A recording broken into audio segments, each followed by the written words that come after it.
Ben 40 alıyorum.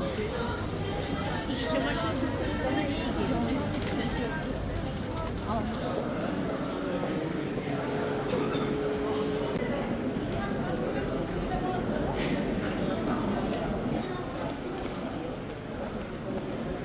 Savaşın ilk başladığı dakikalarda bununla ilgili tepki olarak 8.300 bandına kadar bir yükseliş sergiledi. Ama piyasanın değerine baktığımız zaman gündüz işbaşı başlangıcı ve piyasaların açıldığı zaman bu değer olarak 7.700-7.800 bandında bir duruş sergiledi. Bu duruş normalde reel piyasada 7.350 bandındaydı.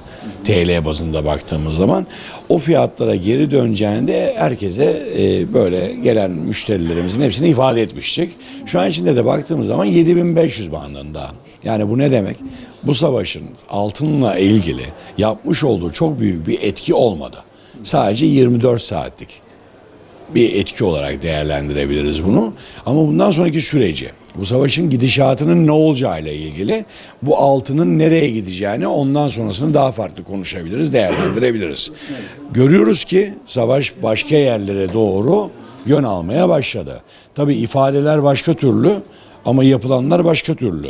Bunların hepsini önümüzdeki günlerde, bu haftadan sonraki süreçte altının değerlendirmesi anlamında 7.500 bandıyla 8.250 bandı arasında gidip gelebileceği net olarak gözüküyor. Savaş biraz daha yukarıya doğru taşınırsa, biraz daha şiddetlenirse 8.250-8.300 bandında altını görme şansımız var. Ama bugün sizin aracılığınızla bizi izleyen herkese şunu net olarak ifade edelim.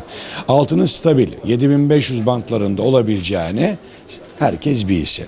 Bunun aşağısını çok fazla düşünmeyelim. Yukarısında da dediğimiz gibi %10, %15 oranında bir fiyat değişikliği olabilir. Bununla alakalı bizi etkileyecek bir durum yok altınla ilgili.